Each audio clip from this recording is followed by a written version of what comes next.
Ya empezó, doctor.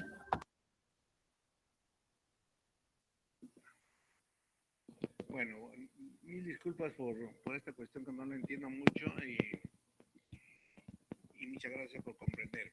El, Vamos a iniciar lo fundamental en lo que es cirugía, hablando sobre varios puntos, como por ejemplo lo que es sala de operaciones, lo que es instrumental, en general, instrumental quirúrgico en general, instrumental especializado en cirugía laparoscópica, asimismo el tipo de suturas, el tipo de agujas y algunas técnicas quirúrgicas de instrumentación, ¿no?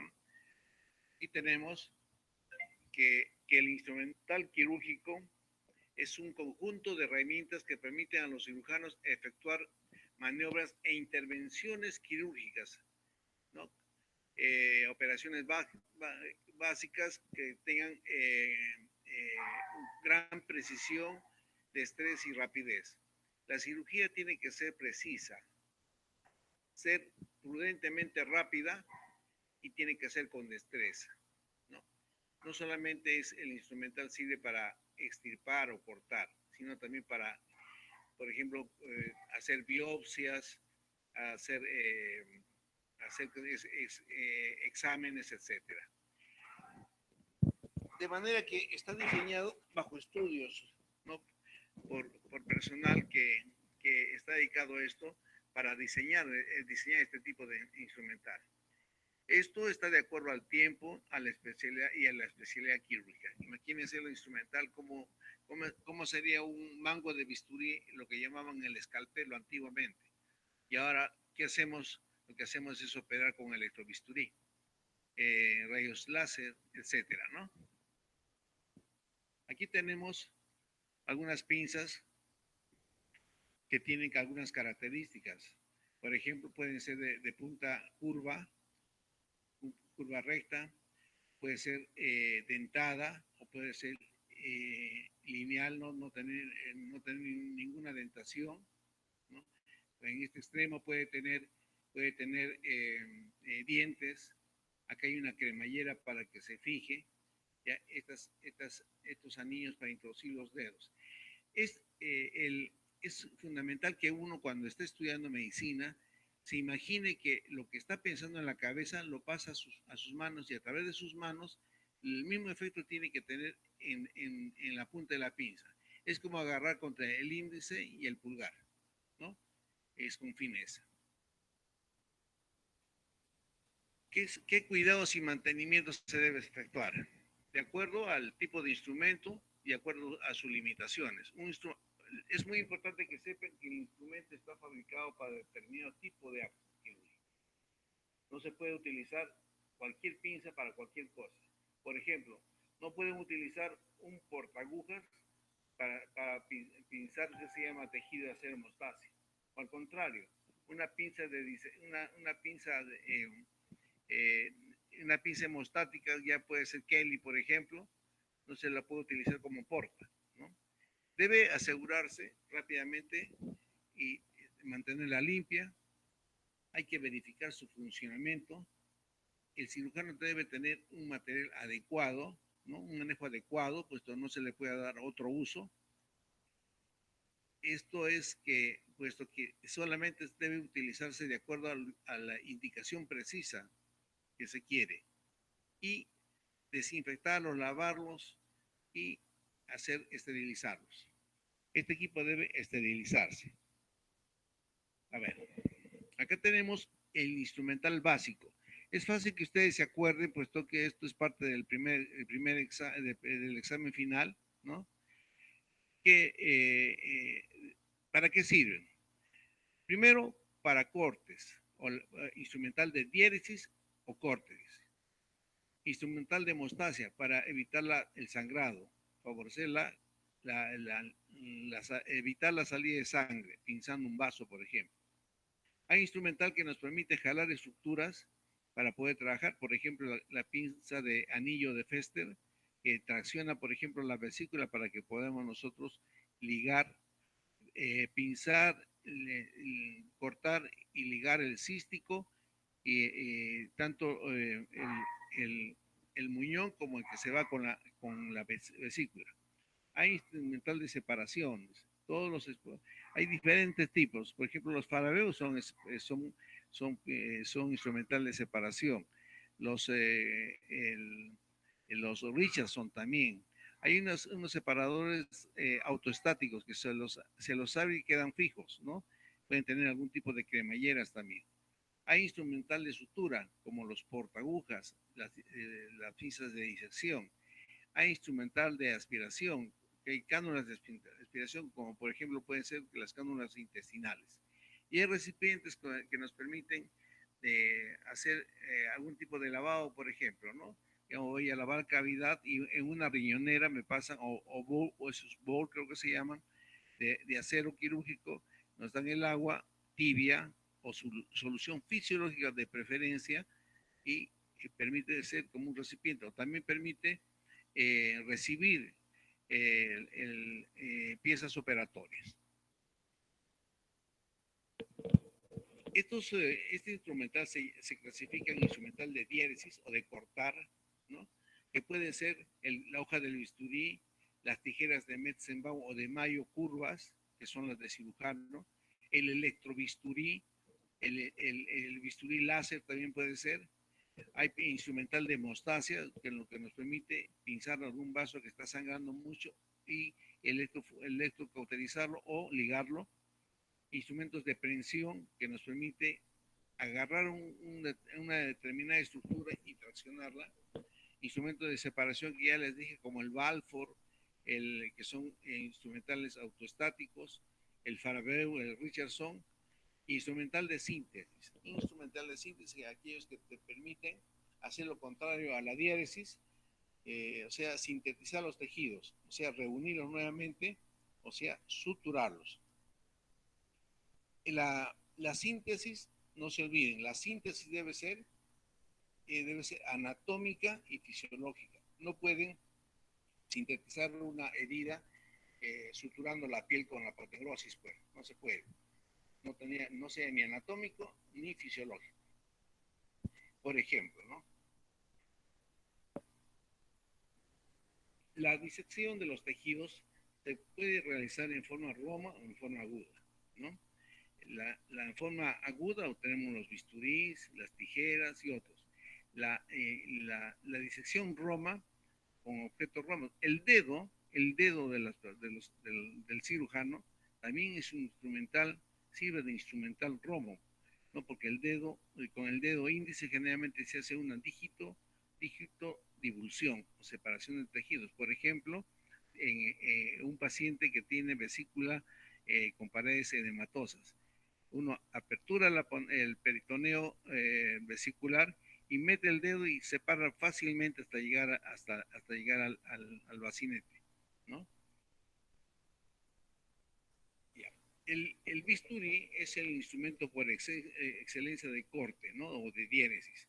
Hay aquellos que son descartables, y aquellos que tienen un mango que es reutilizable y la hoja que siempre es desechable. Hay varias numeraciones, ¿no? 3, 4, 8, 15, 17, depende de qué se va a operar, ¿no? Y de acuerdo al área anatómica de la que se va a trabajar, ¿no? En cirugía abdominal, en cirugías menores, por ejemplo, el bisturí número 15, el 10, áreas profundas y pequeñas que tienen un mango bastante largo, por ejemplo, que ya casi no se utiliza eso. Así, aquí tenemos bancos de bisturí, tenemos, este es de plástica, ¿no? De plástica que está al centro, el otro es de plástica, pero es para cavidad, para profundidad, ¿no? Este es en punta aguda, y este es un mango normal. Ya. Aquí tenemos hojas de bisturí, diferentes formas, y de acuerdo a lo que uno va a efectuar, ¿no? Uno va a hacer un debridamiento, ¿no? Que tenemos aquí una hoja de bisturí con punta aguda, ¿no? Esto mucho se utiliza en cirugía abdominal. el mango de bisturí se puede utilizar de diferentes maneras, pero en general va de derecha, perdón, de izquierda a derecha. Acá dice derecha izquierda, ¿no? Es de izquierda a derecha, o sea, de la parte más lejana a la más cercana del paciente. Acá como están viendo en la figura, acá está equivocado. Las tijeras pueden tener dos funciones: cortar superficies duras como la poneurosis y sección de pedículos, como es la función que se le da a la pinza de Mayo.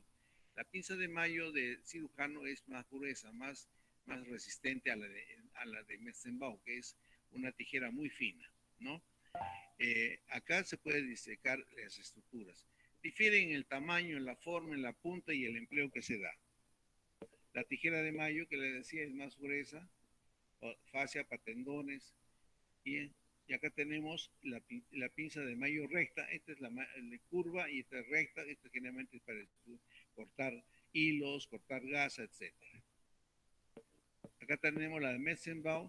Hay más finitas que estas, que se llama para disecar. Aquí se mete las ramas cerradas y se abre a los costados y se va abriendo y se va cortando, se va abriendo y se va cortando. Esta es la pinza de Metzenbaum recta, que también sirve para cortar hilos finos y gasa fina. Hay tijera de Lister, esto es para, por ejemplo, para cortar gasa. Otro tipo, este es muy importante, esta pincita, yo la tengo, a veces no existe en el mercado, es una tijera de Litaware para retirar los puntos. Aquí un punto de sutura se engancha y se levanta y se corta. Viene este ganchito. Aquí este instrumento, por ejemplo, nunca deben utilizarlo para cortar otro tipo de material. Solamente para los hilos de sutura que están colocados en los pacientes. O sea, para retiro de puntos. Otras pinzas, ¿no? Para cirugía microvascular, fíjense, la tijerita que existe tan finita es una recta y una Metzenbaum, ¿no? Otras tijeras, esto es se usa mucho para los ojos, esa tijerita de iris, finitas. Acá tenemos instrumental para neurocirugía y traumatología. Esta es la sierra de Gigli. Esta es aquí está, se tracciona a los costados y al centro se pone, por ejemplo, si uno quiere cortar hueso, ¿no? Y simplemente corre y en uno y otro sentido hasta que corta el hueso. Estos se llaman gubias, es para cortar hueso, eso se usa en traumatología. Y esta es una cizalla, que también permite cortar hueso. Acá tenemos otra sierra que ya no usamos. Para amputaciones tenemos otro. Las gubias, como ya les dije, para moldear o cortar hueso. Las legras, legra o cureta. Legra de Alexander, que permite de quitar el periósteo, ¿no? Por ejemplo, el del cualquier hueso o de las costillas, por ejemplo, ¿no? Acá tenemos una pinza hemostática, ¿no? Que permite, acá tiene la punta, sus ramas, el mango, la cremallera y el anillo donde se introduce generalmente el dedo índice, ¿no? Y pulgar, muchas veces índice y pulgar. Estas pueden ser de diferente tipo de mordida, que pueden ser estriadas, rectas, curvas o en ángulo recto, ¿no? Igual acá tenemos esta pinza, acá tenemos una pinza. Acuérdense, Kocher es con dientes de ratón. Esta puede ser una pinza hemostática, pero también tenemos pinza de disección con dientes de ratón, es como esta. Es la pinza de disección. Esta es la Rochester Pean, que es mucho más larga y más grande, ¿no? Y la Richardson Osner, que es grande también de 8 pulgadas. Esta es una pinza muy importante para pequeñas cirugías, sobre todo para cirugía pediátrica y cirugía plástica. Por ejemplo, se va a extirpar un quiste sebáceo en párpado inferior, por ejemplo, ¿no? Entonces se utiliza estas pinzas mosquito que son muy finitas, son rectas y hay curvas. Mosquitos o de Hastel. Pinzas de Griev, ¿no? Que además son más fuertes que las Hastel, son más largas también, la misma que las anteriores. Eso se puede utilizar para las fístulas arteriovenosas, en cuello, en cirugía de cuello y en bocio también.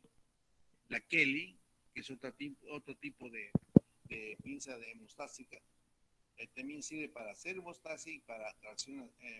Se liga a algún vaso o alguna estructura y se pinza esto, el extremo de la ligadura y se tracciona, ¿no? Esta es una pinza de Kelly más fuerte, de 15 centímetros.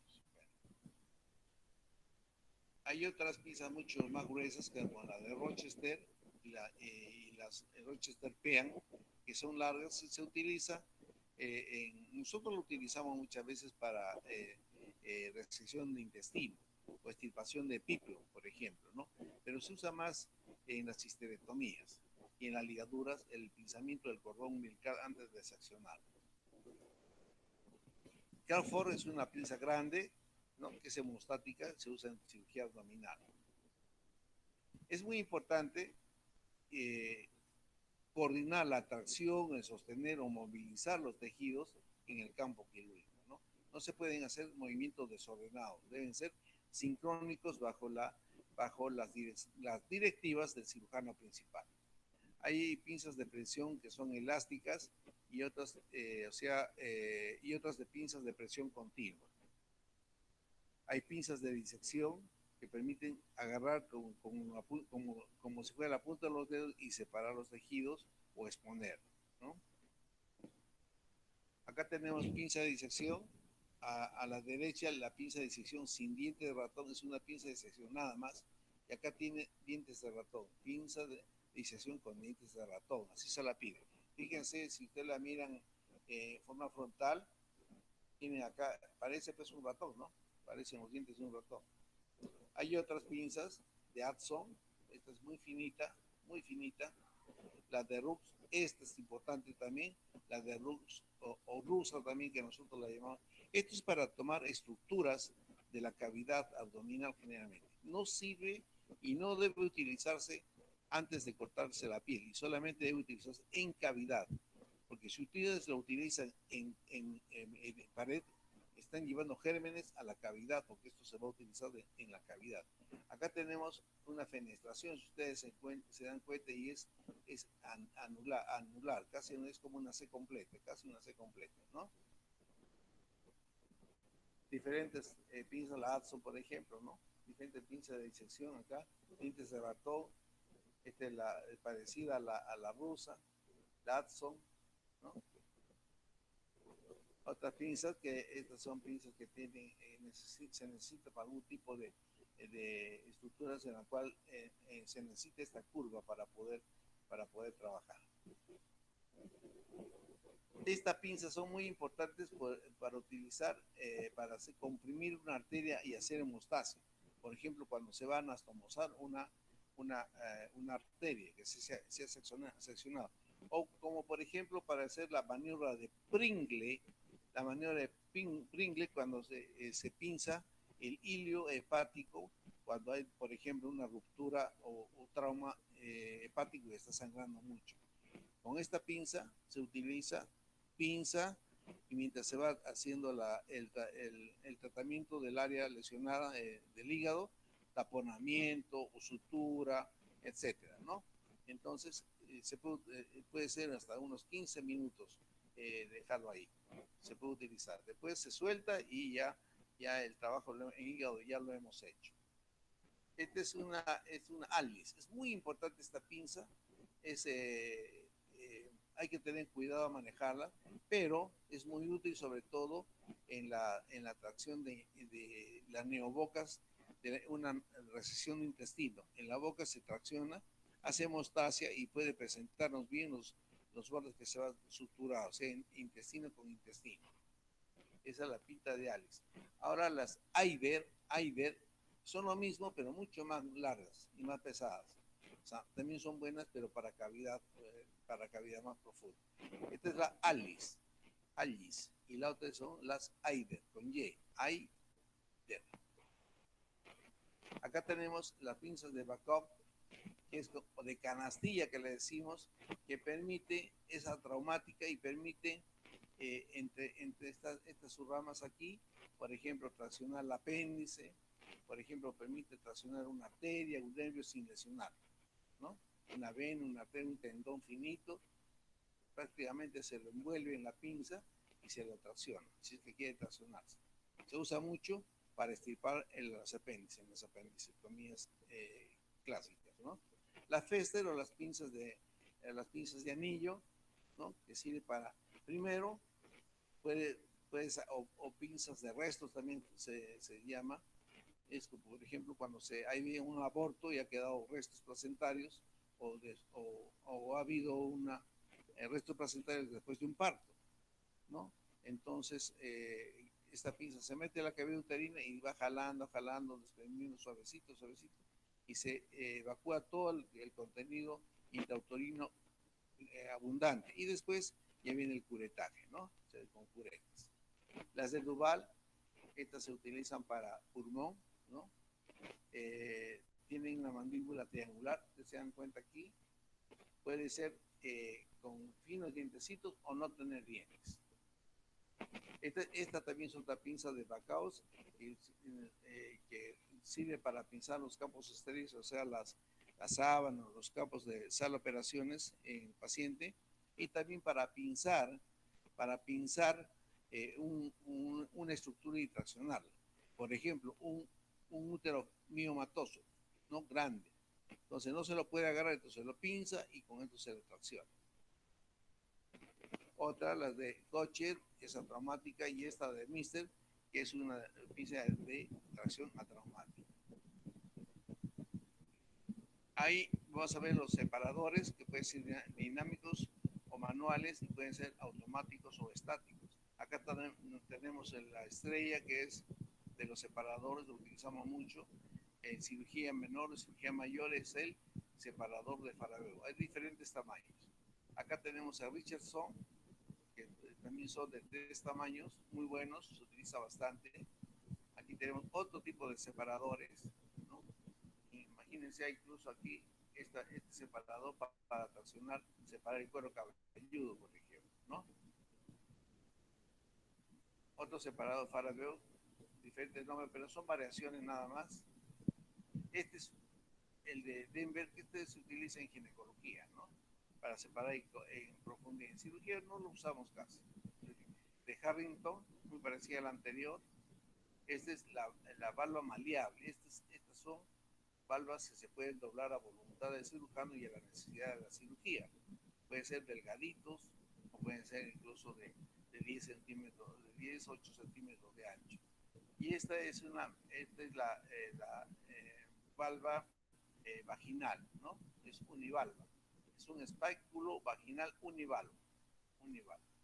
Acá tenemos un separador de Balfour, ¿no? Esto se va entre la pared abdominal y se abre. Y acá tenemos la cremallera. Este separador se puede ser apoyado con este separador suprapúbico que se lo fija al sistema de cremallera. O sea, tendría 3 áreas de separación. En urología, en cirugía de abdomen, en ginecología se utiliza. Hay otro tipo de separadores, tipo espéculos, como ven acá.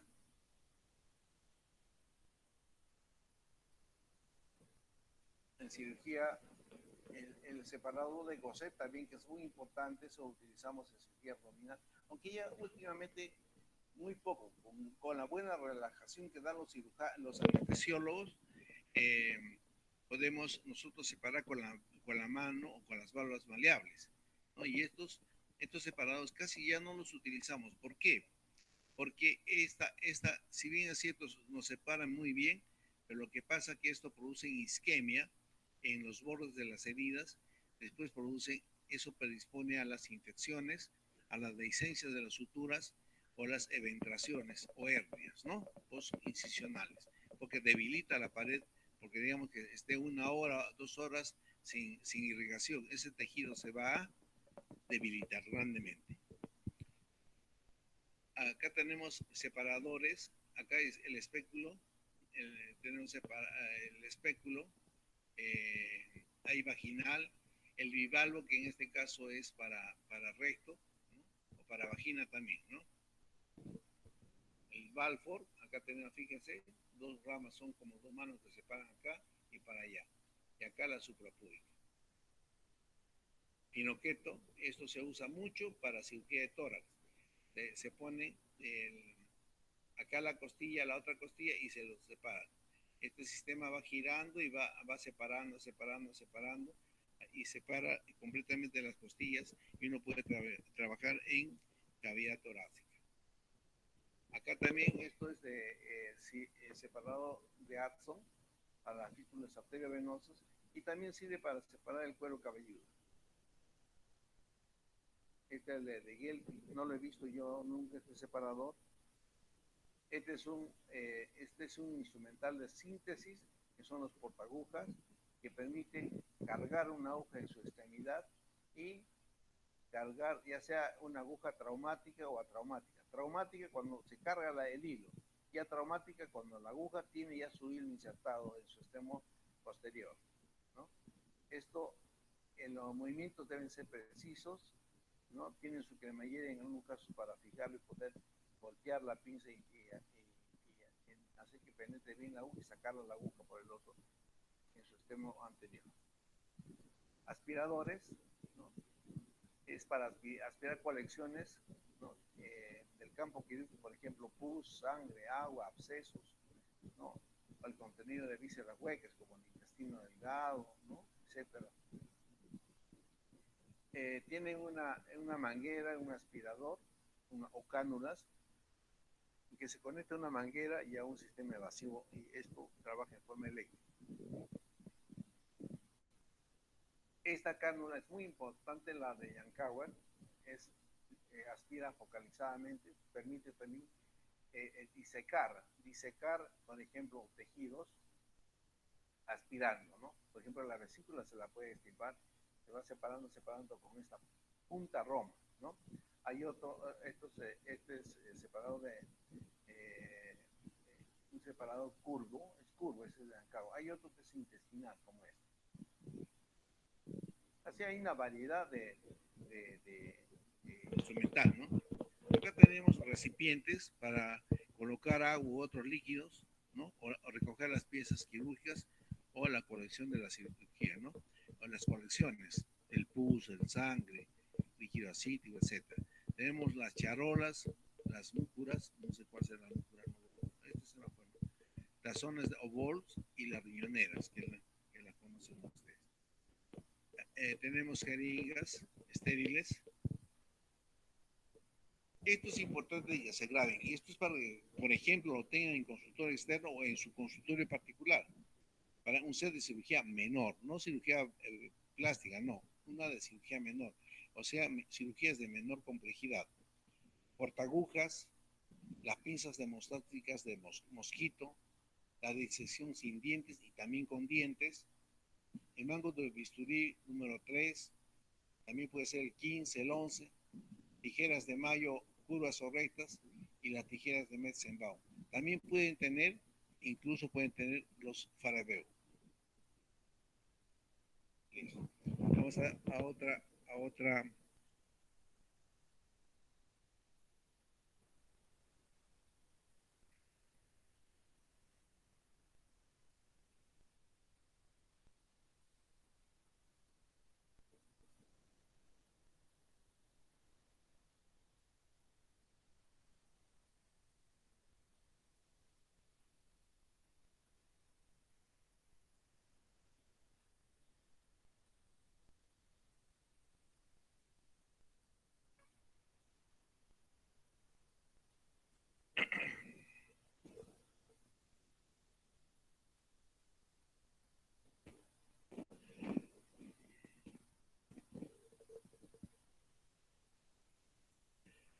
vamos a ver la sala de operaciones.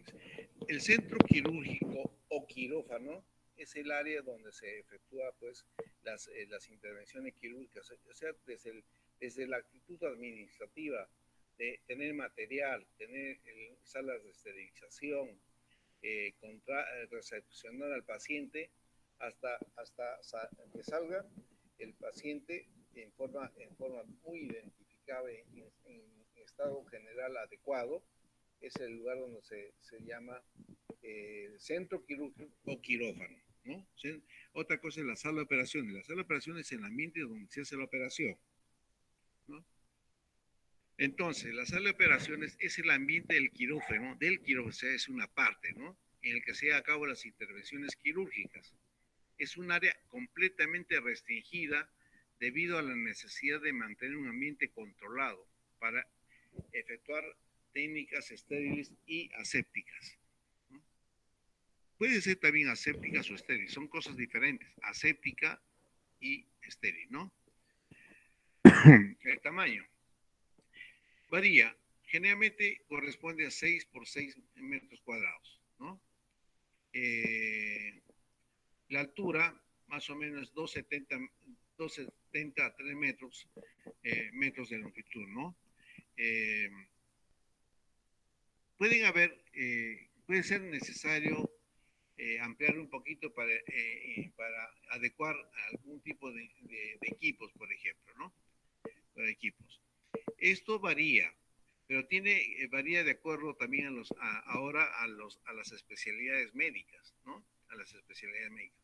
Hay mesas quirúrgicas, por ejemplo, que tienen un sistema adecuado para que el cirujano opere sentado, ¿no? O el paciente sea operado en posición de sentado, por ejemplo, una operación en cráneo, ¿no? Una tumoración, por ejemplo, en cerebro, ¿no? Abren una calota arriba y operan. El paciente está sentado bajo anestesia, bien fijado, ¿no? Se puede operar. Acá tenemos una sala de operaciones, tenemos la cialítica, ¿no? Tenemos acá el sistema de anestesia, ¿no? La mesa quirúrgica, que tiene muchas características. Permite que el paciente suba, baja, se lateralice a la izquierda, a la derecha, la posición de Trendelenburg, la posición de semifoller, las pierneras, para posición de litotomía, la posición ginecológica, etcétera, ¿no? Es multifuncional, multifuncional. También hay equipos, por ejemplo, equipos de rayos X, ¿no? Hay centros de negatoscopios, puede tener sistema de circuito cerrado de oxígeno, ¿no? O en el caso, por ejemplo, del CO2 para cirugía laparoscópica. Existe un área que se llama área subestéril, que es fuera de la sala de operaciones. Está próxima a la sala. Existe un fregadero, lavador, y también puede existir un esterilizador a vapor o lavador esterilizador de material quirúrgico.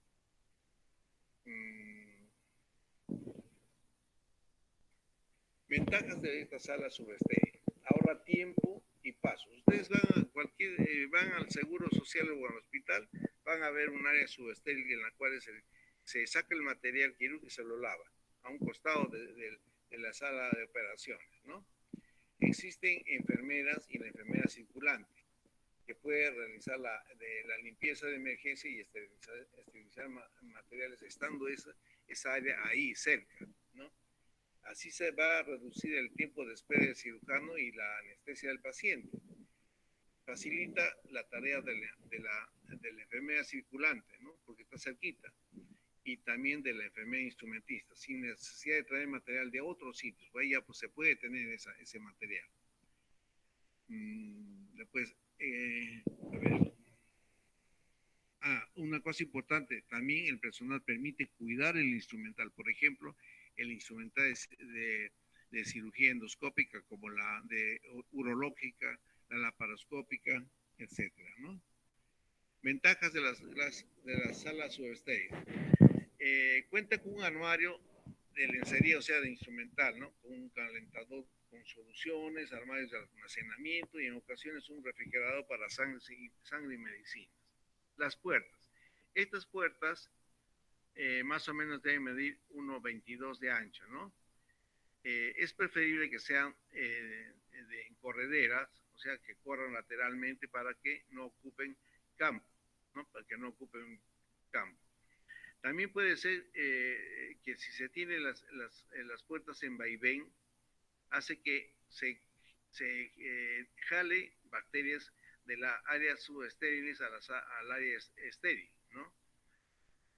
Siempre también puede ocurrir de que la puerta puede hacer chocar con las personas que van a operar, ¿no? La ventilación es muy importante, ¿ah? Se debe tener aire fresco, filtrado, ¿no? Y debe ser recambiable, ¿no? Debe ser limpio, debe evitar la acumulación de gases anestésicos en la sala de operaciones.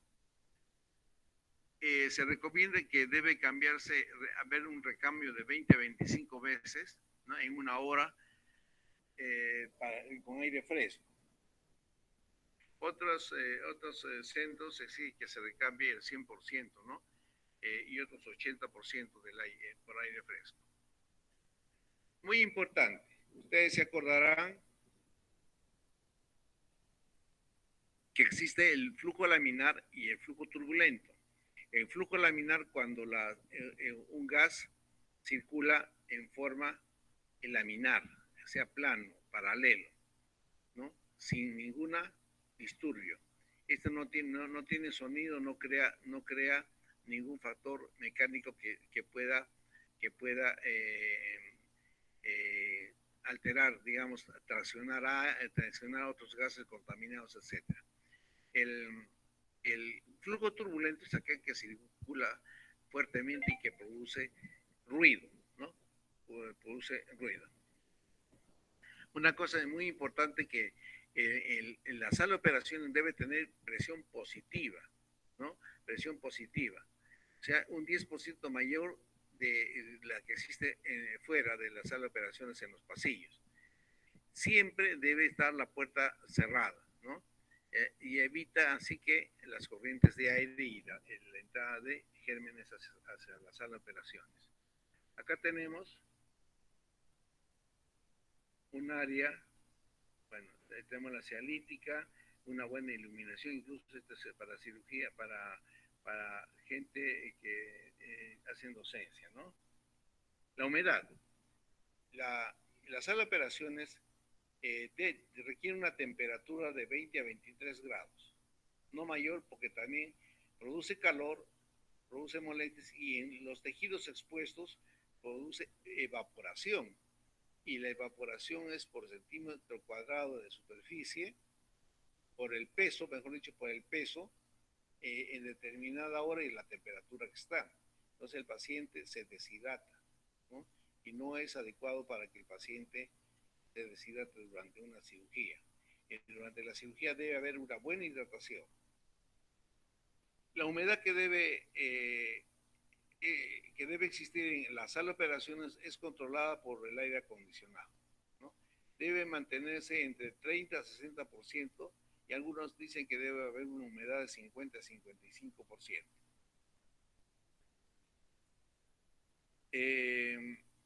Aquí tenemos que la humedad proporciona un medio relativamente conductivo de la energía eléctrica. Hay que tener mucho cuidado, ¿no? En la cual se generen chispas, pues en la zona, su propagación puede ser más rápidamente en zonas de baja humedad, o sea, cuando está seca. Los suelos no deben ser porosos, deben ser rígidos, que deben permitir la buena limpieza, la antisepsia del piso, ¿no? Debe ser a pruebas de caídas o de deslizamientos. Ahora ya no solamente materiales plásticos, sino tenemos unas cerámicas especiales para sala de operaciones, ¿no? A los costados de la pared debe haber una especie de zócalo de 15 centímetros en la pared, ¿no? Paredes y techo. Las paredes deben ser rígidas, sin poros, resistentes al fuego, ser impermeables, no tener manchas, ¿no? No deben tener costuras, no deben reflejar la luz y deben ser fáciles de limpiar. Actualmente colocan cerámica, pero esta cerámica se puede simplemente lavar con agua y detergente suficiente para mantener una sala de operaciones limpia, ¿no? El techo debe estar a 2,70 o 3 metros de altura, ¿no? Sin uniones de color. Debe ser blanco para que reflejar al menos el 90% de la luz. O sea, si se coloca un techo, digamos, celeste o amarillo, absorbe la luz y disminuye la luz del ambiente quirúrgico. Por eso no debe ser blanca, para que ilumine mejor.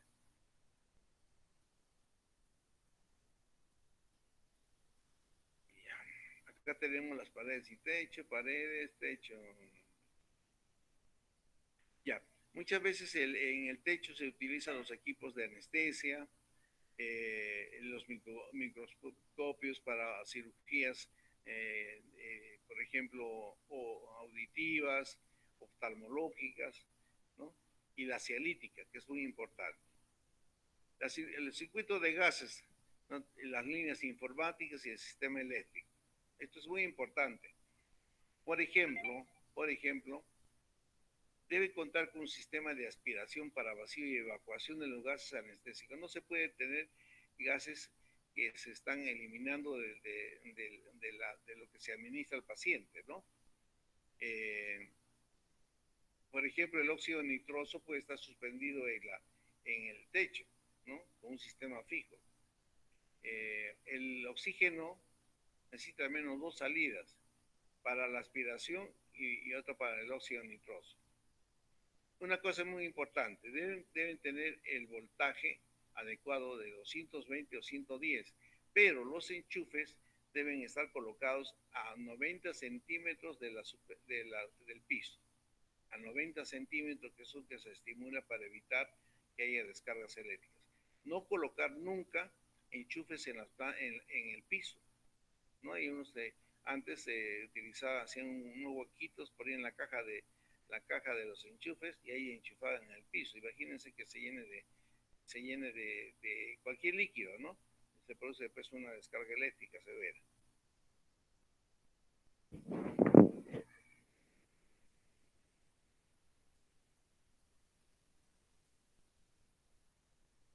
Nunca los cables eléctricos deben atravesar la sala quirúrgica, ¿no? Porque son altamente peligrosos, altamente peligrosos. La iluminación, esto es importantísimo. La iluminación se da a través de lámparas que pueden ser transportables o fijas, llamadas cialíticas. Esto permite minimizar el cansancio de los ojos, proporciona una intensidad de la luz que debe ser de 1 a 5, de 1 a 3, y no exceder de ese rango. En resumen, la luz de una cialítica, o sea, la iluminación, no debe generar calor, no debe generar sombras, ¿no? Y debe ser lo más parecido a la luz natural, para que uno pueda ver las estructuras anatómicas de manera natural también.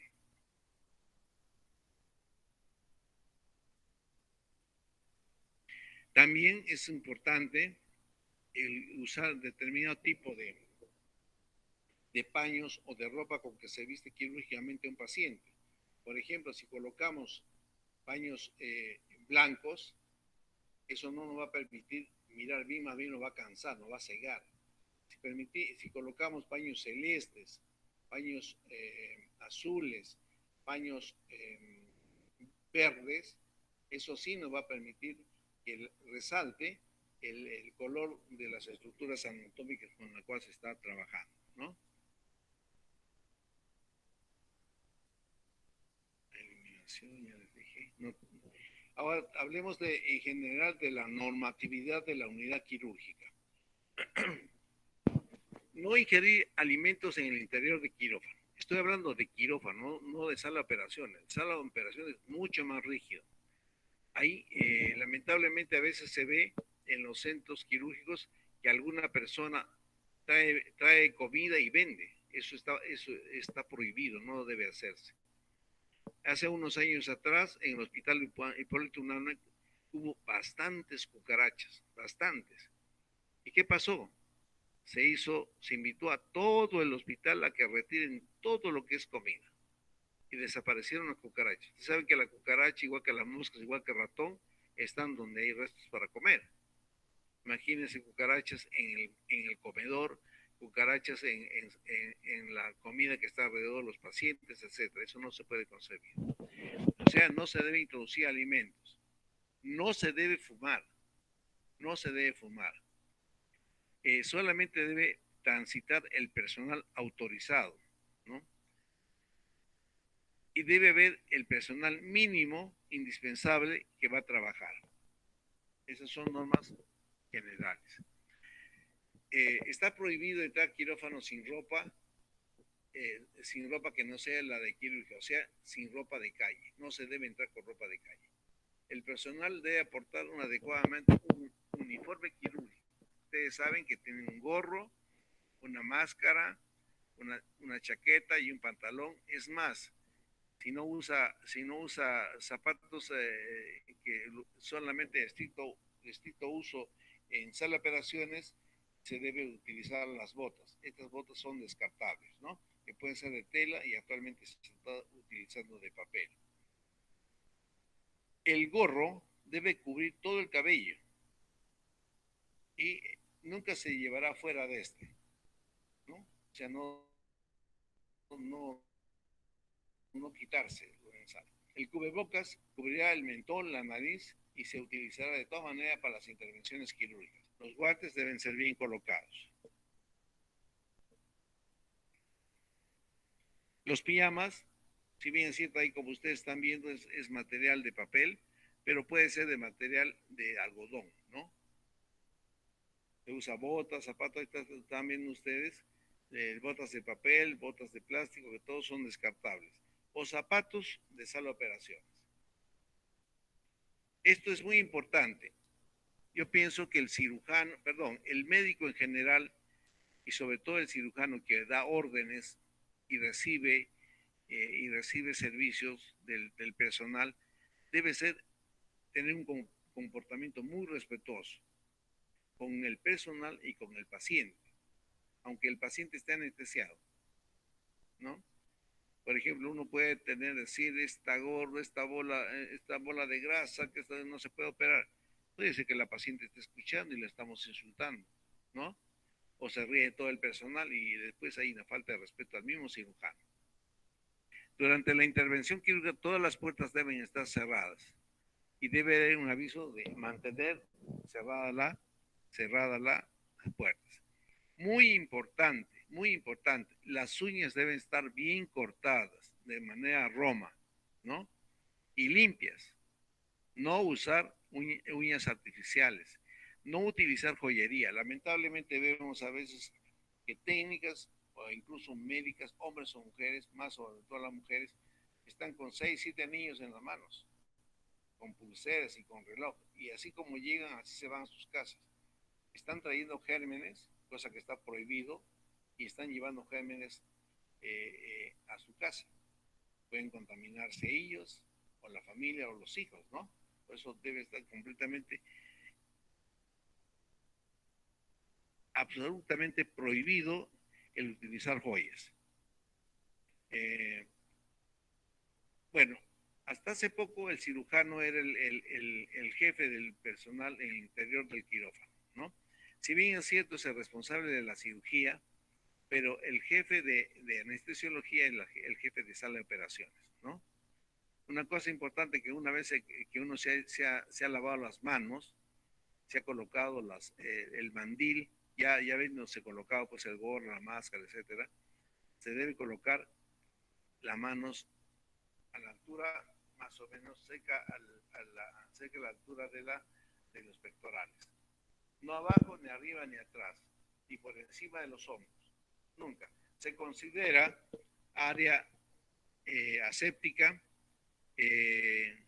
detrás, por delante de los hombros, ¿no?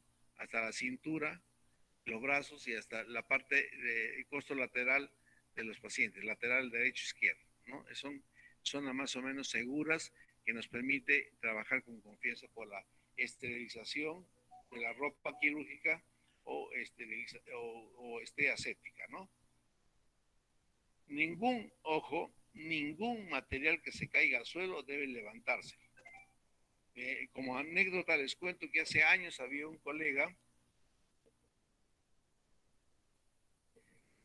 que estaba sacando con una hoja de afeitar un poco de piel para hacer un injerto chico realmente, ¿no?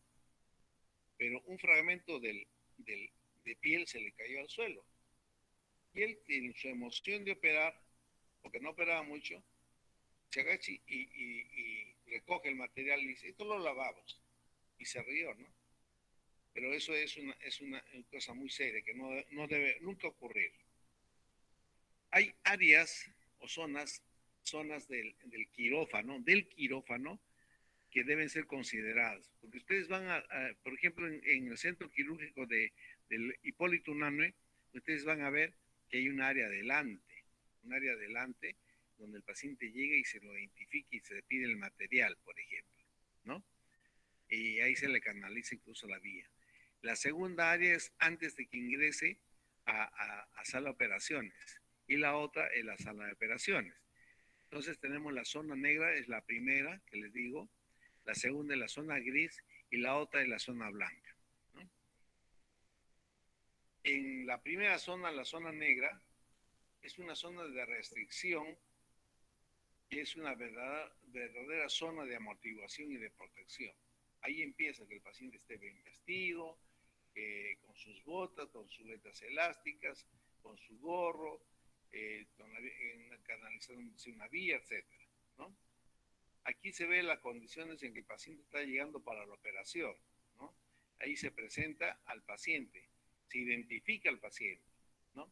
Y todo el trabajo relacionado para el paciente, ¿no? Ahí es donde se cambia la ropa en algunos casos. Aquí tenemos la zona gris, o también llamada zona limpia.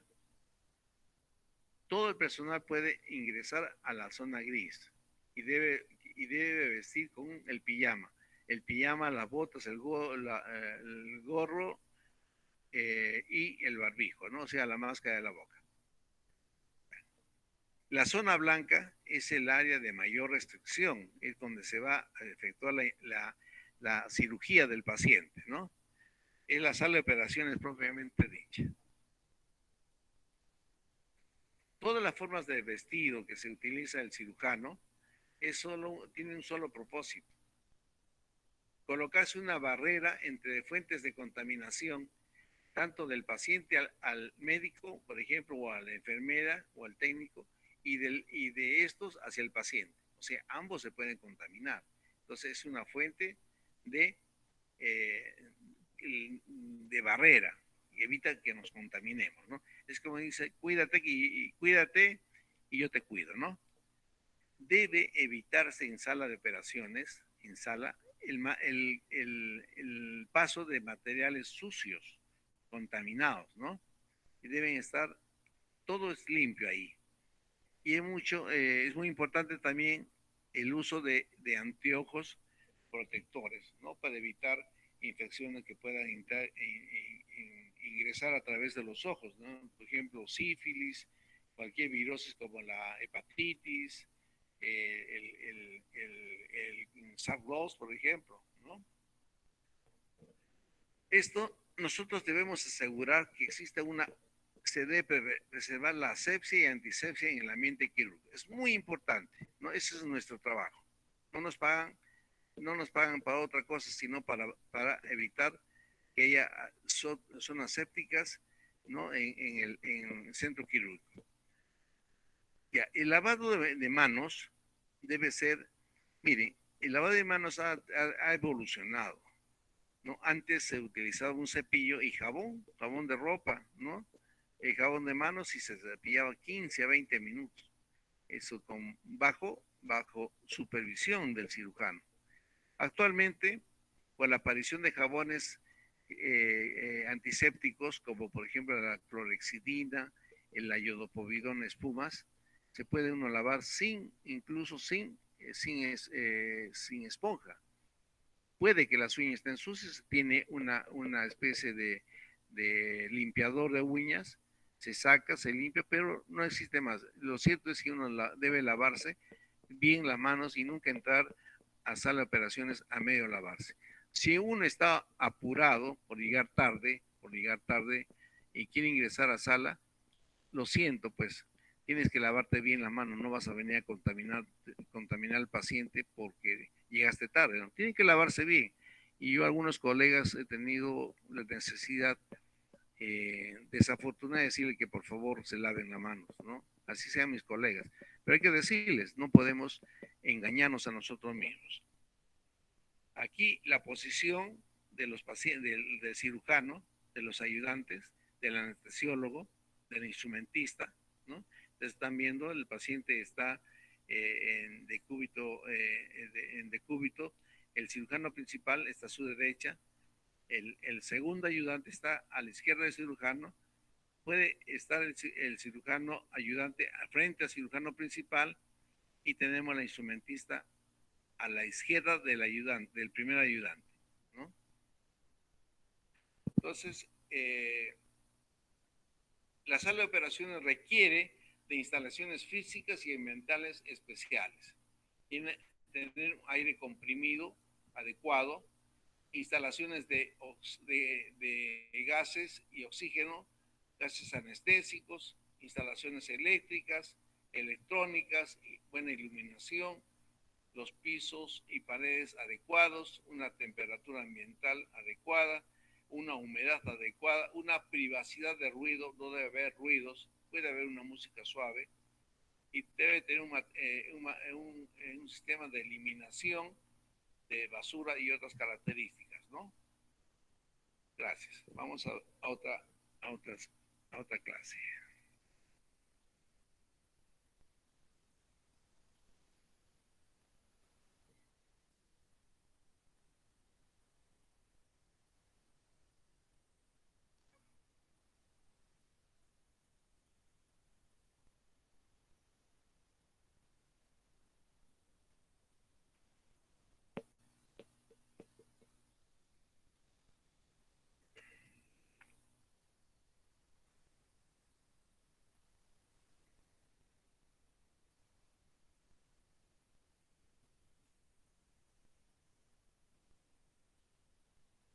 Vamos a hablar del instrumental laparoscópico más común, ¿no?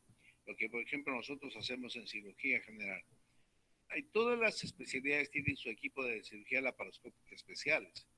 Por ejemplo, el urólogo tiene su cirugía, su equipo endoscópico, el de ginecología también, ¿no? Pero en general vamos a ver en qué consiste, ¿no?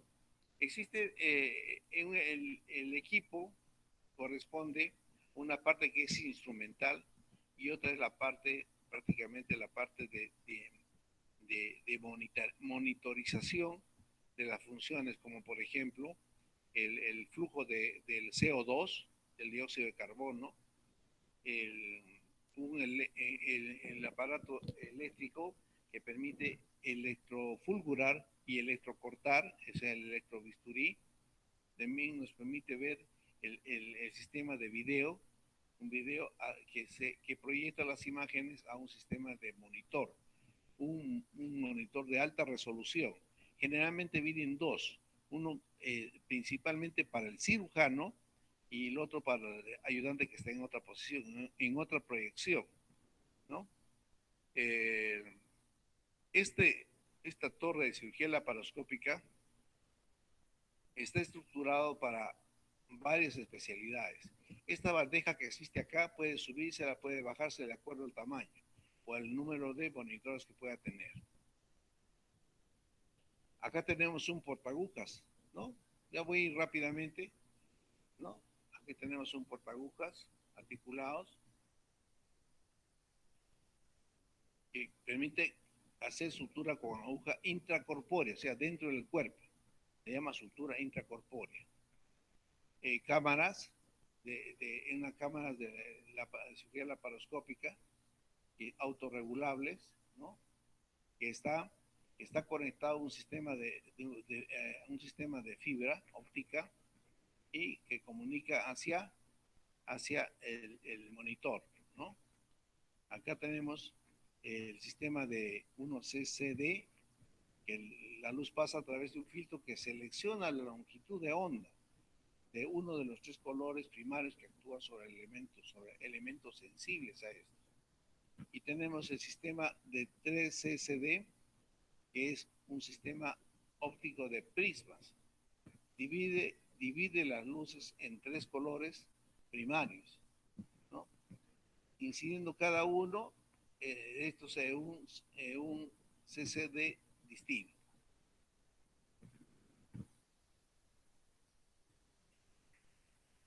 Los controles, esto permite controlar el foco de las fibras ópticas, ¿no? Y el balance de colores, sobre todo los blancos. Acá utilizamos el balance blanco principalmente para ver, después trabajar en base a los colores de los tejidos, ¿no? Acá tenemos la óptica, ¿ya? Tenemos, son lentes que pueden tener una visión directa, una visión lateral de 15 grados, de 30 grados, etcétera, ¿no? Esto se conecta hacia el monitor, ¿no? Hacia el monitor o la televisión. Acá fíjense, acá tenemos un laparoscopio, que tiene, es de 0 grados, acá estamos 0 grados, o sea, se mira de frente. No obstante, siempre la visión periférica existe, ¿no? Después tenemos una de 15 grados y otra de 30 grados, ¿no? Los laparoscopios pueden ser de 5 milímetros o de 10 u 11 milímetros de diámetro también, ¿no? Sistema de aspiración muy similar al anterior, pero este sistema permite introducir agua y aspirar, ¿no? Aparte que el extremo del aspirador, que es metálico, permite a veces hacer disección. Es un aspirador más. La fuente de luz debe ser fría, ¿no? Si es una fuente de luz fría de xenón, la longitud de onda es más cercana a la luz solar. La duración y costos son mayores. En cambio, el álido de metal es de luz amarillenta, más baratas y duran menos. La luz es transmitida desde la cavidad del objetivo a través de fibras ópticas, ¿no? A través del laparoscopio. Acá tenemos, por ejemplo, este aparatito. Esto es una fuente de luz. Esto permite dar luz a las fibras ópticas. Y esto se conecta con el laparoscopio en su extremo y es la que se introduce en la cavidad abdominal, ¿no? Insuflador. Esto tenemos, el insuflador es un aparato que permite calcular, dosificar y mantener el volumen y la presión del CO2 que es alimentado desde un tanque de CO2, un tanque plomo. El CO2 viene en tanques plomos. Viene acá se monitoriza a través de un tubo que alimenta la cavidad abdominal, ¿no?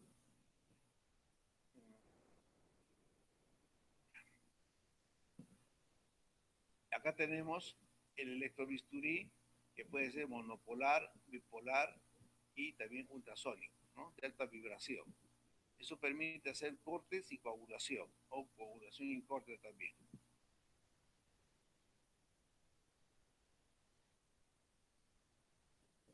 El instrumental pueden ser reusables o descartables, ¿no?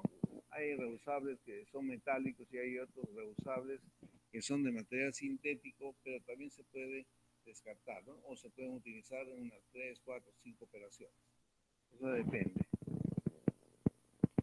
Instrumental de uso común en cirugía laparoscópica. Acá está, se dan cuenta, tenemos aquí una pinza recta, igual que la pinza de Messenbaum o la de Mayo, recta para cortar hilos. Acá tenemos la Messenbaum, es curva, ¿no? Curva. Esta también es curva, pero más grande, rama más grande. Es para tejidos más gruesos. Esto, por ejemplo, ¿para qué? Para cortar una arteria, para cortar el cístico, por ejemplo, ¿no? Ya hablamos del portaagujas, el sistema de irrigación. El sistema de irrigación tiene un sistema de introducción de líquidos, o generalmente cloruro de sodio, se lava y se aspira. Como ya les dije, este aparatito se empuja para adelante una palanquita, aspira, y si jala hacia atrás, puede estar introduciendo agua, ¿no? Agua. Con la presión que se ejerce, puede hacerse una hidrodisección, ¿no? Y si hay hemorragia, puede aspirarse. Si se echa agua, los tejidos se ablandan también, e incluso si está sangrando, puede haber coagulación, ¿no? Acá tenemos separadores, ¿no? De cavidad. Separadores de cavidad, un separador hepático, esto es como una parte de ganso, ¿no? Se introduce de forma recta y después se separa hojita por hojita y tenemos como una mano que se utiliza para el hilo. Este es el hook. Este aparatito permite cortar y coagular, ¿no? Se engancha, digamos, una lacerosa, digamos, de la vesícula, por ejemplo, y se lo corta, se lo tracciona, se ve que no está pegado a ninguna estructura y se emite la corriente eléctrica y va a quemar, ¿no? Y también se puede electrocoagular vasos. Hay diferentes tipos, ¿no? Acá tenemos aplicadores de los clips de titanio, ¿no? Aquí tenemos un aplicador, fíjense, acá, se carga se carga el clip, y el vaso que está sangrando se lo clipa, aquí también. Acá tenemos una pinza de bajanudos, acá tenemos aquí, cuando se hace cirugía intracorpórea. El endoloop, acá tenemos que se engancha, se liga y se corta. Un segundito, por favor.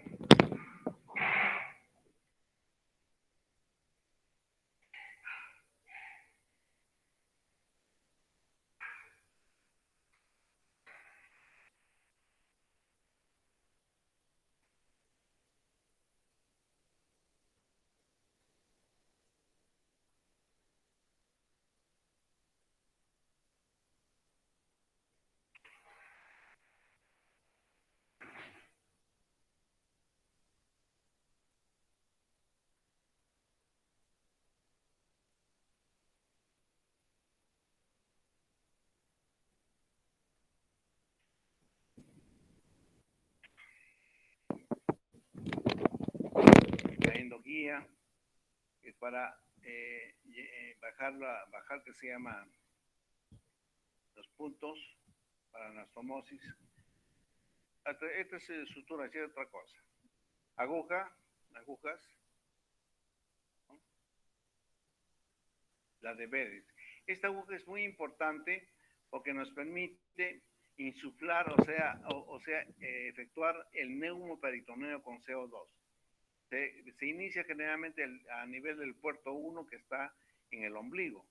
Se hace un corte, se llega hacia aponeurosis y se introduce esta aguja, levantando toda la pared abdominal a nivel del ombligo, y se conecta en su extremo externo con el cable, el tubo que conduce el CO2, y se produce el neumoperitoneo para continuar con otra cirugía, ¿no? La elaboración de los puertos de acuerdo a la necesidad, puertos 2, 3, 4, de acuerdo a la necesidad. Instrumental de colangiografía. Esto es para hacer colangiografía intraoperatoria. Fíjense, acá está la vesícula que no se le estirpa toda para que nos sirva de tracción. Se hace una cisticotomía, un cortecito pequeño, se introduce el catéter y después se introduce el contraste, ¿no? Y se hace con la angiografía. Acá tenemos los trócares. Con esto formamos los puertos, ¿no? Acá tenemos que pueden ser desechables o reutilizables. Las puntas pueden ser romas y puntas agudas. Uno mira esto y dice, pues esto es brutal, pero hay que hacerlo con mucho cuidado. Ahora existen otro tipo de trócares, ¿no? Acá están las camisetas, todas estas son las camisetas, se cubren y dentro de esto están los trócares. Acá está el trócar y está la camiseta, por ejemplo. Y acá diferentes trócares. Hay trócares que tienen 2, 3 puertos. Y a través de un trócar que se introduce, se puede entrar con 2 o 3 puertos. Ahorita vamos a ver uno. Por ejemplo, acá tiene este trócar, tiene 3 puertos, ¿no? O sea, multipuerto. Acá tenemos de 3 puertos. De 3 puertos y a través de eso se puede hacer una colecistectomía, por ejemplo. Este es un tractor. Es carísimo este tractor, permite elevar la pared abdominal, ¿no? Vamos a seguir.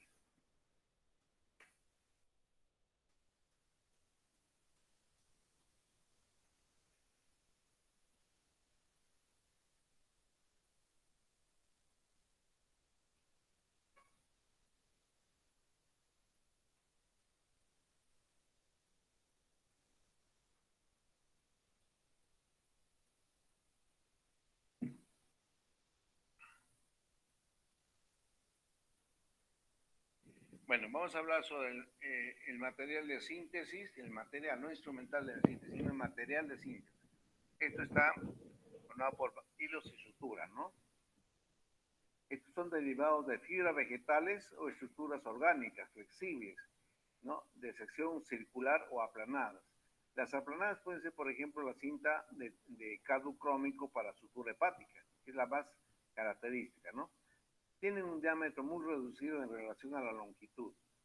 Sirven para contener o fijar las estructuras orgánicas o elementos utilizados en cirugía a través de suturas y nudos, ¿no? Se usa la sutura, se usa el nudo. Clasificación: absorbibles y no absorbibles. Dentro de los absorbibles tenemos animales y animales, el cadu simple, el cadu crómico. El cadu simple dura 10 días, se le adhiere cromo y dura más o menos un mes en el organismo en reabsorberse. Sintéticos como el ácido poliglicólico, el ácido poligalectín. Entre los otros tenemos los no absorbibles, que pueden ser biológicos, sintéticos, metálicos o metálicos como por ejemplo las grapas. Estas grapas pueden ser metálicas y también pueden ser de otro material tipo plástico, ¿no? Los absorbibles desaparecen del organismo en un determinado tiempo. Por ejemplo, de origen animal, se utiliza su mucosa del intestino delgado de los ovinos o de los cerdos y la serosa de los bovinos. De acuerdo a su absorción existen 2 tipos. El cadu simple, que se utiliza, se puede durar generalmente 9 a 10 días, acá dice 8 a 20 días, lógicamente depende de cada paciente. Pueden tener diferentes grosores, ¿no? Pueden no tener aguja o tener una aguja y ser una sutura atraumática. El cadu crómico, como les dije, se impregna el cadu simple en cromo y se absorbe generalmente a los 30 días. Los de origen sintético tienen buena resistencia tensil, o sea, lo jalan y dura más, y tienen poca reacción en los tejidos. Pueden ser de 2 tipos: el ácido poliglicólico, que el Dexo, que utilizamos mucho hace como 10 años, es de fácil manejo, es flexible, tiene buena tolerancia y se absorbe en 80 a 120 días. El ácido poligractín o bicril, este es muy bueno, lo utilizamos actualmente, se absorbe a los 70 hasta 120 días, ¿no? Hay de diferentes tamaños, de diferentes, presentaciones, pues 5 ceros, 4 ceros, 3 ceros, 2 ceros, un cero, 0, 1, 2, ¿no? Dependiendo del material, del material que vamos a suturar, ¿no? Acá tenemos multifilamento, ¿no? Monofilamento, etcétera. Dentro de los no reabsorbibles son los que no desaparecen en el organismo, ¿no?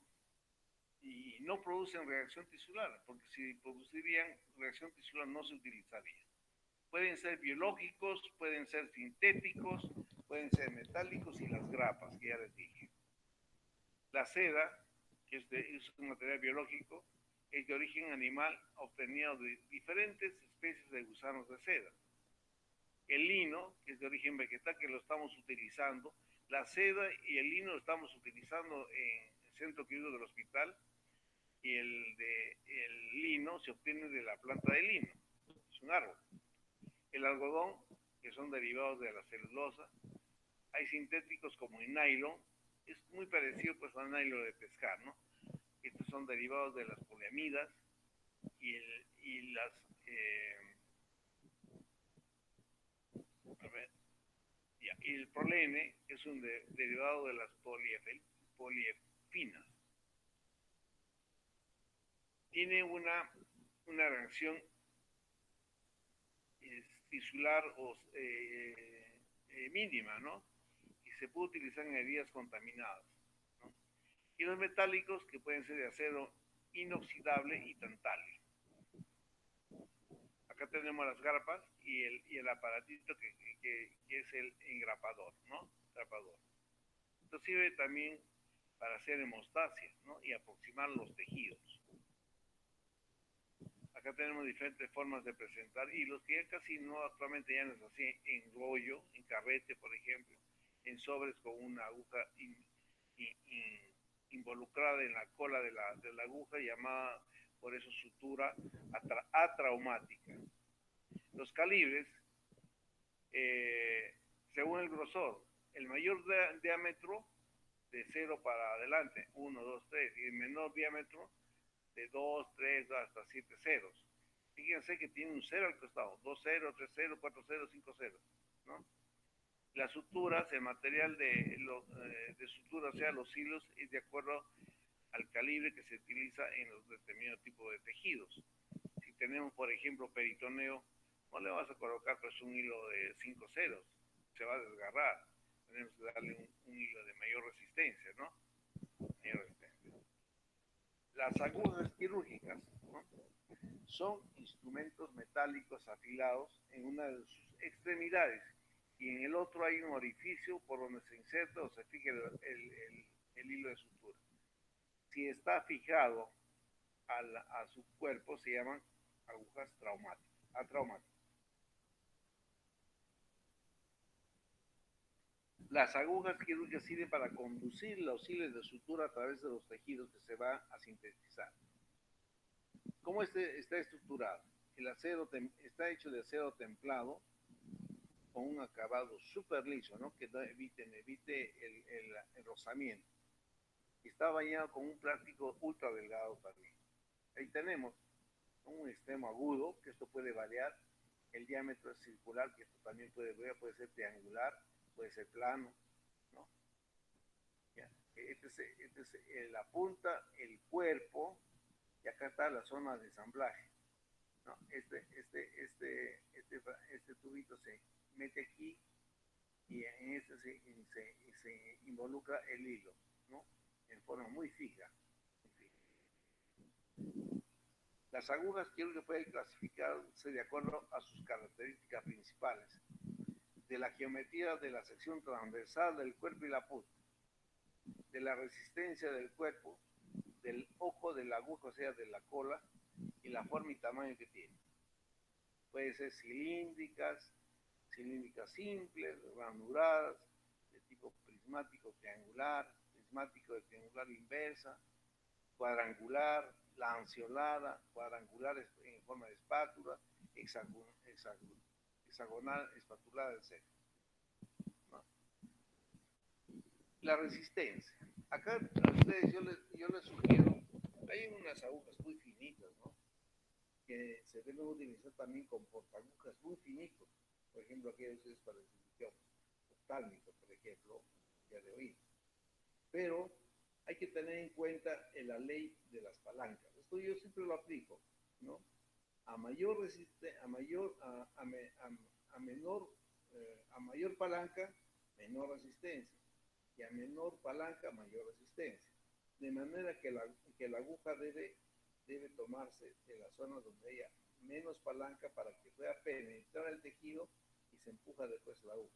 Porque si ustedes pinzan con el portagujas con una gran palanca hacia la punta, entonces esa palanca va a hacer que se doble la aguja o se rompa.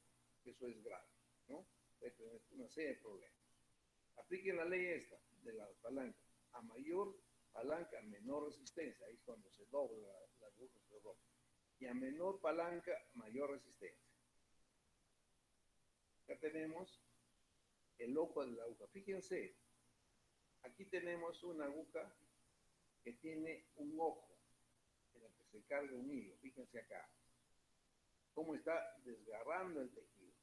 En cambio, la aguja atraumática, en la cual está involucrado en su cola el hilo, pasa libremente sin lesionar las estructuras anatómicas.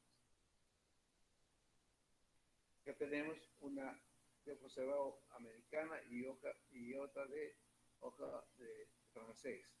Tenemos prácticamente 1, 2, casi 3 ranuras, ¿no?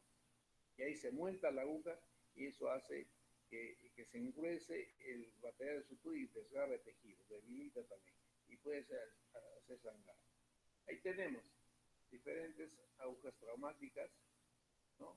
Ojo simple cerrado, ojo doble, ojo cerrado, acá ven 1, 2, acá tienen ojo doble abierto, doble y único abierto, y este es en la punta de una pinza, ¿no? El ojo. El tamaño de las agujas pueden ser pequeñas a grandes, ¿no? Por ejemplo, van desde 3 a 9 milímetros curvas que se usan en oftalmología y de 40 a 60 milímetros, o sea, que se usa en cirugía gastrointestinal, ¿no?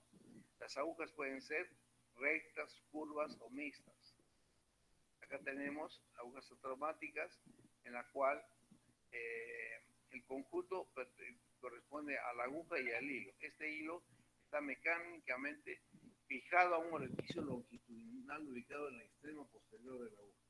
Acá tenemos una perforación láser, es una perforación y penetra esto.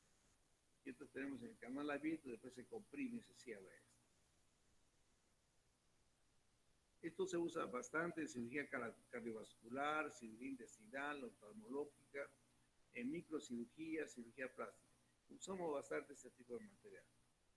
Una vez que se utiliza, ya no se debe reusar, debe ser descartado porque se contamina. Muchas veces el material biológico, muchas veces. Para determinado tipo de hilo hay determinado tipo de aguja también, ¿no? El problema es que a veces es un poquito más caro. Esto es un factor que limita su uso y es discriminatorio también. Las principales agujas atraumáticas, de punta redonda, el uppercut, el corte convencional, de punta de precisión, de aguja colateral, de espátula de micropoint y de aguja Roma. Hay diferentes. Estoy corriendo, ahí tienen diferentes formas de agujas, tanto en su extremo como en su sección transversal. Ahí tenemos prismáticas, triangulares, lanceoladas, etc. Sí. Ya no se aburran, ya voy a terminar ya.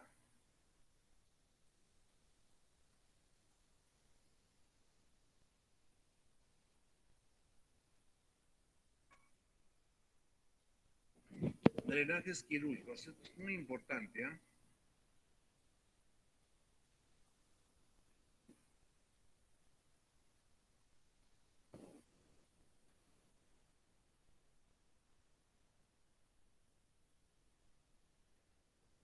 es un sistema de evacuación o eliminación de colecciones, ya sean serosas, hemáticas, turbulentas, gaseosas, de diferentes órganos o tejidos del organismo hacia el exterior.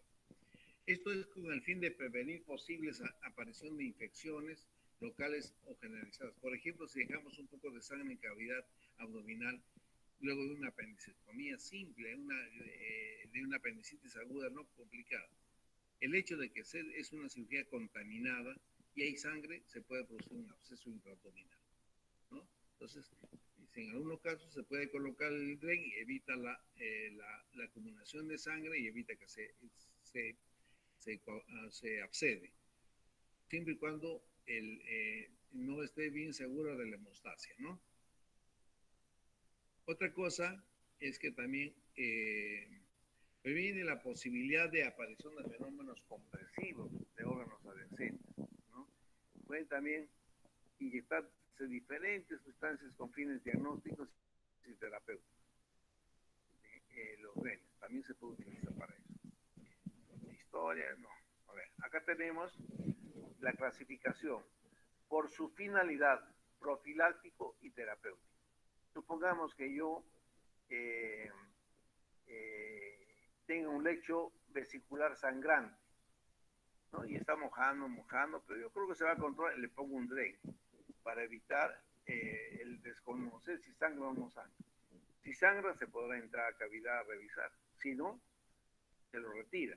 Y terapéutico, por ejemplo, si vamos a sacar, colocamos un tubo de drenaje en el tórax, ¿no? Por un hemotórax, es terapéutico. Por su mecanismo de acción, puede ser simple o espontáneo. Simple o espontáneo, por ejemplo, un DREN Penrose, que por capilaridad elimina el contenido de esa cavidad. Combinada con compresión, puede ser, por ejemplo, estos drenajes a presión negativa, ¿no? A presión negativa, por ejemplo, cuando se hacen reparaciones de hernias gigantes, ¿no? Se coloca y se aspira y comprime. Y el aspirativo, ¿no? Con las máquinas pues, se produce una succión suavecita sin lesión al tejido. Puede ser selectivo, limitado y puede ser amplio para su drenaje, ¿no? Es por su extensión. Por el número de adrenes puede ser único o múltiple. Por el material que se utiliza, puede ser simple de un material o mixto de dos materiales. Por ejemplo, un mixto puede ser un DREN Penrose y dentro del Penrose va introducido un catéter, un DREN rígido, es un DREN mixto, ¿no? El drenaje profiláctico. Aquí las indicaciones, como ya mencioné, puede haber una hemostasia defectuosa, no con un DREN, cuando hay grandes desprendimientos de tejidos. Por ejemplo, tipo un quiste, un tumor, un mioma, no, digamos, un lipoma gigante intraabdominal. Deja una superficie amplia que puede sudar líquido seroso, sangre. Entonces ahí coloco un DREN. Cuando hay contaminación se podría infectar, ¿no? O en orificios residuales, ¿no? Quedan espacios virtuales que se pueden hacer reales con las colecciones. Para evitar las colecciones y evitar que se infecte, se coloca los drenes. ¿Cuáles son los mecanismos de acción? Los simples, sin aspiración, de acuerdo a la gravedad, actúan por capilaridad y también por las diferentes presiones que pueden ejercerse. Tenemos los sedales, el Penrose, en cigarrillo, que es de gasa envuelta, doblada, el tejadillo, el tubo de Kerr, que ustedes lo conocen, que se usa mucho para cirugía de vía biliar, el Cystocac, que es para hacer una función suprapúbica, por ejemplo, cuando se quiere drenar la vejiga, ¿no? Tenemos algunos drenajes cerrados, a presión baja no se puede hacer a alta presión porque se pega a la estructura anatómica y puede empezar a sangrar. Tenemos la de Blake, la de Jackson Prost, que es muy conocida, la de Redon, el Acción, que tenemos un drenaje en sumidero, ¿no?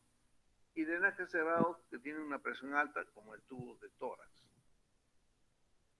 Acá tenemos, mira que tenemos un drenaje de gasa, otras mechas de gasa, un Penrose.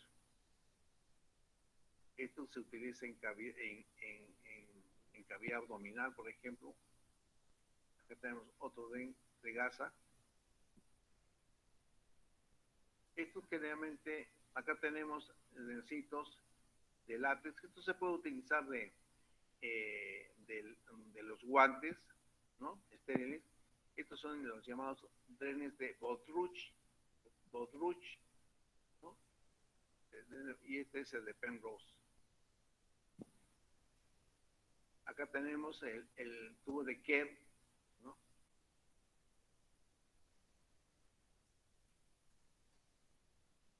Acá tenemos un dren, este es el dren que se coloca para drenar cavidades a presión negativa, por ejemplo,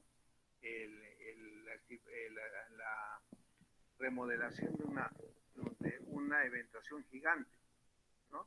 Entonces, en el lecho se coloca este dren y esto se saca por contrabertura y se lo fija pero herméticamente cerrado para que la presión negativa haga efecto.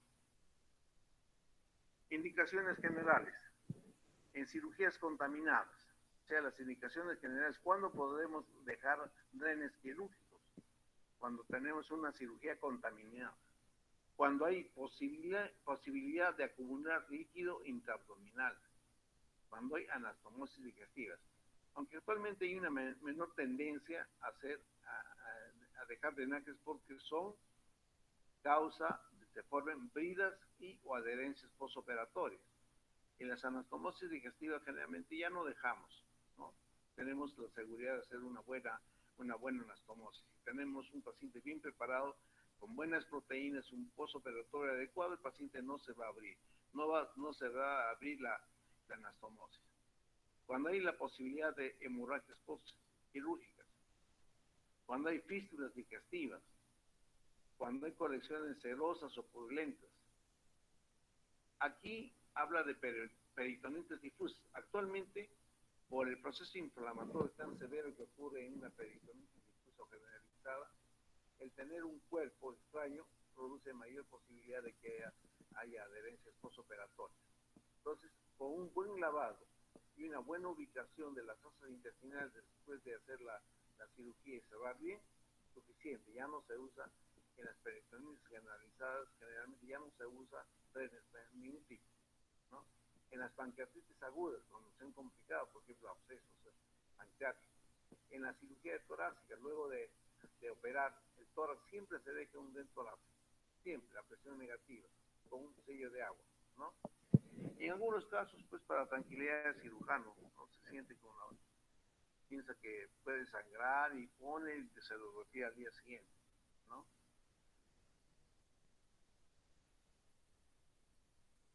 Lo que le decía, siempre es necesaria la colocación de drenes pleurales conectados a un sistema de presión negativa, ¿no? Controlado. Acá tenemos un tubo, ¿no? Fíjense que este tubo de drenaje, el que está colocándose aquí, es la incisión. Acá arriba está la incisión, pero no entra de frente, sino baja, ¿sí? Por encima del borde superior de la costilla inferior y permite la entrada. ¿Por qué? Porque cuando se retire el tubo o mientras esté el tubo ahí, todo esto hace un sistema de diafragma que evita que salga o entre ahí.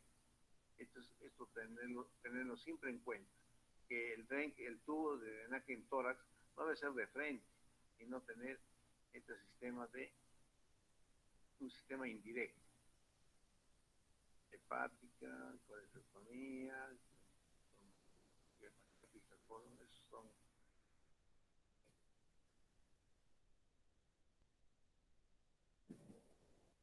¿Cuáles son las características ideales de un drenaje? De acuerdo a los postulados de Jackson y Fleming, ¿no? Y esto desde hace varios años, de 1972.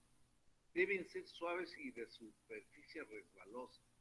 No pueden ser rígidos, pues no pueden ser ásperos. No debe permitir obstrucción por coágulos o desechos. Debe ser flexible. En lo posible ser radioopacos para permitir su ubicación radiológica. Deben tener reservorios para permitir manejar colecciones estériles, por ejemplo, el frasco de con sello de agua en drenaje torácico.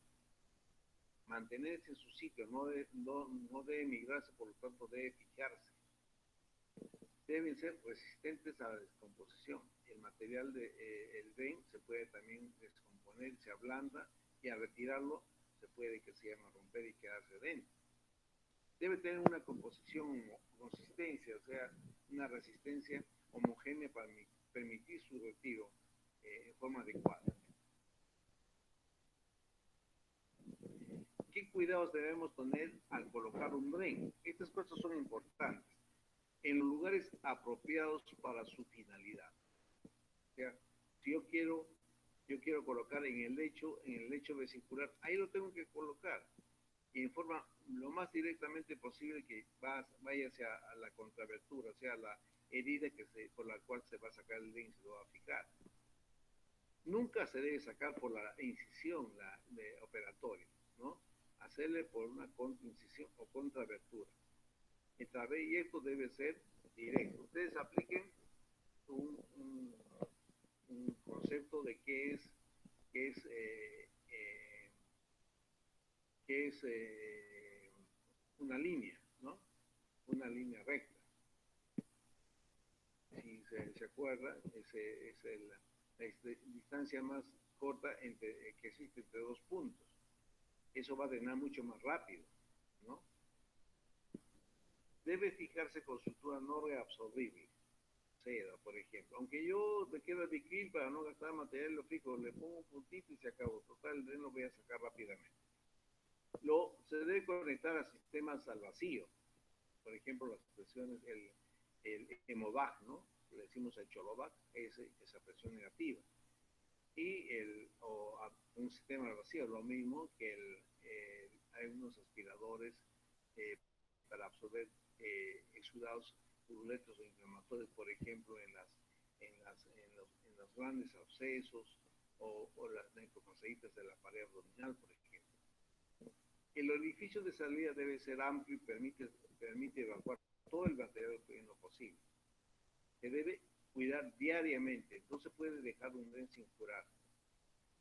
Se debe anotar las características del fluido drenado, el color, la cantidad, el olor, la consistencia, no el sabor, pero no se hace eso.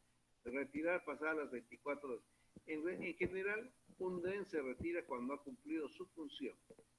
Y generalmente la función la efectúa entre los 5, 7, máximo 10 días. Después de ahí, más allá ya no sirve, ya no necesita. Procedimiento, complicaciones de los DRENes, infecciones locales o generalizadas, erosiones por decúbito. Su presencia puede producir hilo paralítico porque irrita el intestino, puede formar fístulas en tejidos intestinales, por ejemplo, que están despulidas o sincerosas. La presencia del DREN que se perfore, ¿no? Hemorragia también puede haber, obstrucción del sistema de drenaje. También se puede salir el DREN por un sistema de arrancamiento, ¿no? Al curar o una persona sin darse cuenta, o el mismo paciente se lo desgarra, se lo saca. La formación de adherencias, que esto es una de las causas más importantes para evitar en lo posible colocar DRENes. Puede haber evisceraciones o eventaciones a través de los DRENes. Bien, un caso en que un paciente entra por un problema de vesícula, saca la vesícula, no sé qué cosa hizo con intestino grueso porque tenía un dolicomegacolon, después hizo una colostomía y después a través de la colostomía se evisceró el paciente. Tremendo problema. Si los DRENes son rígidos y donde hay anastomosis puede producirse una dehiscencia de la estructura intestinal y se puede abrir. Entonces un dren rígido no debe colocarse a nivel intestinal. Los objetivos pueden ser terapéuticos, ¿no? Por ejemplo, el drenaje, digamos, tenemos un absceso en el muslo, por ejemplo, ¿no? Se puede efectuar drenajes percutáneos o, digamos, en cavidad abdominal, en hígado, por ejemplo, ¿no? Se puede hacer un drenaje. Pero estos son drenajes que se hacen y se retiran, ¿no? Tenemos en fondo, en el espacio de resto en el hombre y en el Douglas en la mujer, se puede hacer una culdocentesis y evacuar un absceso o un hematoma en el hombre o en la mujer respectivamente, ¿no? Bueno, una cosa importante que lo dijo Stewart Harper, es un cirujano, ¿no? La técnica quirúrgica meticulosa y obliteración del espacio muerto elimina la necesidad de drenaje. Es buena hemostasia, los tejidos se tratan bien, no va a sangrar, no va a sudar y por lo tanto no va a formar colecciones, ¿no?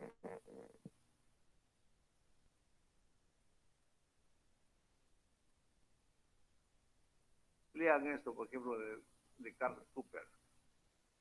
Y tenemos lo último, que ya terminamos.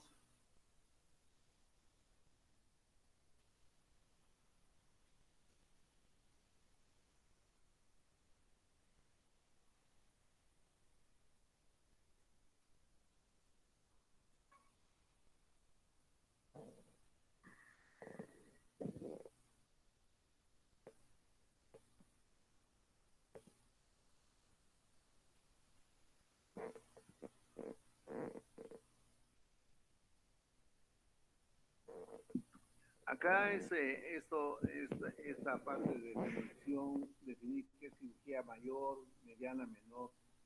Eh, son enfoques que se dan para poder hacer una cirugía hospitalaria o hospitalaria ambulatoria o cirugía en un centro de salud, por ejemplo, ¿no? Se clasifica las heridas, ¿ya?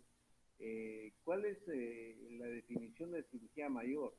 Que son los procedimientos quirúrgicos más complejos, ¿no? O sea, de alto riesgo, lo que involucra un mayor riesgo. Con frecuencia realizado bajo anestesia general, generalmente, o regional. Esta regional puede ser epidural, lumbar o espinal. Puede ser epidural o raquidia, ¿no es cierto? Tiene que tener asistencia respiratoria. Hay habitualmente cierto riesgo para la vida del paciente o de grave discapacidad, y en la que tanto la preparación para la misma, excepto en la cirugía de emergencia, como recuperación puede tomar varios días o semanas. Dentro de esto también la cirugía mayor, ¿no? O cualquier penetración de la cavidad también, eso es otro concepto. Cualquier cirugía mayor o cualquier penetración de la cavidad corporal, puede ser en cráneo, en tórax, abdomen, ¿no? En cirugía en pelvis, ¿no? O cirugías extensas de las extremidades. Por ejemplo, si tiene una fractura expuesta múltiple en fémur, por ejemplo, en pierna y en rodilla, es una cirugía larga, entonces esa es una cirugía mayor. Una gran cantidad de intervenciones de cirugía mayor no conlleva de manera ineludible la hospitalización, más allá de unas horas. Se puede realizar a través de procedimientos llamados cirugía ambulatoria, ¿no? Cirugía mayor ambulatoria, cirugía sin ingreso. ¿Por qué? Porque no le hacen historia clínica de ingreso. La cirugía de un día y cirugía en el mismo día. Por ejemplo, una cirugía mayor es una colecistectomía laparoscópica. Se opera en la mañana y se ve en la tarde, ¿no? También puede ser, digamos, una apendicectomía laparoscópica. Ingresa el paciente, se lo opera y en la tarde ya se va. Se le da indicaciones, ¿no? En cirugía de pacientes externos o cirugía de alta precoz, ¿no? Es igual de seguro y tiene un buen rendimiento, tanto económico, en lo que corresponde a las técnicas quirúrgicas y también la anestesia. No olvidemos que la anestesia que ha mejorado y que ha permitido a los cirujanos evolucionar es muy buena actualmente, ¿no? Ya. Cirugía menor. Estos son procedimientos terapéuticos y de diagnósticos de baja complejidad, ¿no? Habitualmente no requieren reanimación posoperatoria. Se efectúa bajo un régimen ambulatorio en pacientes sin problemas coexistentes de riesgo, habitualmente con anestesia local o troncular, con un periodo mínimo de observación posoperatoria, puede ser 2 horas, 3 horas de observación y se van. Incluye una serie de cirugías sencillas, ¿no? De corta duración, realizados en centros de atención primaria o unidades hospitalarias, que tienen bajo riesgo y que no se espera complicaciones postquirúrgicas, ya de significativas, ¿no? Se realizan en tejidos superficiales o estructuras fácilmente accesibles bajo anestesia local o regional.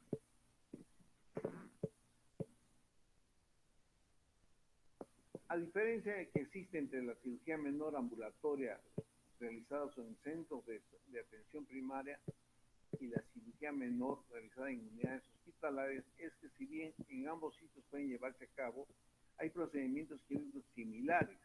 Los que se realizan en unidades hospitalarias pueden admitir a pacientes con un ASA, o sea, en la clasificación del estado físico del paciente.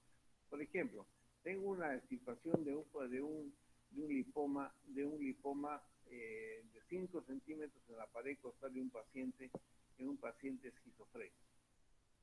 Ese paciente esquizofrénico no me va a tolerar la anestesia para que lo haga en un centro de salud. Entonces tengo que llevarlo al hospital, ¿no? Y en el hospital, bajo anestesia general, pero para eso tengo que prepararlo y recién operarlo. Y ese paciente en el mismo día puede irse a su casa, ¿no? Entonces no todo es así a rajatabla. Dice, no, este paciente es pequeño, va al centro de salud. No, hay cosas especiales que ameritan consideraciones como, por ejemplo, un niño, o por ejemplo, un paciente esquizofrénico, o un paciente que tiene algún riesgo, por ejemplo, sea hipertenso, sea nefrótico, tenga trastornos de coagulación, digamos, pacientes con cirrosis, etcétera, ¿no?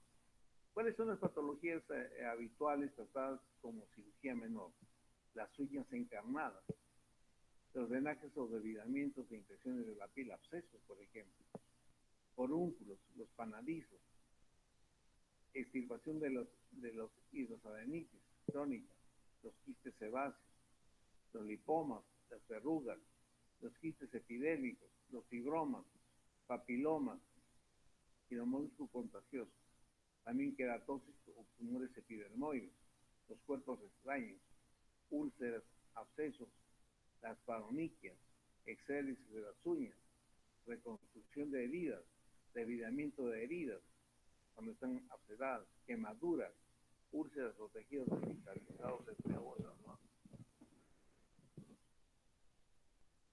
De todas maneras, esta cirugía puede trabajar con anatomía patológica, ¿no?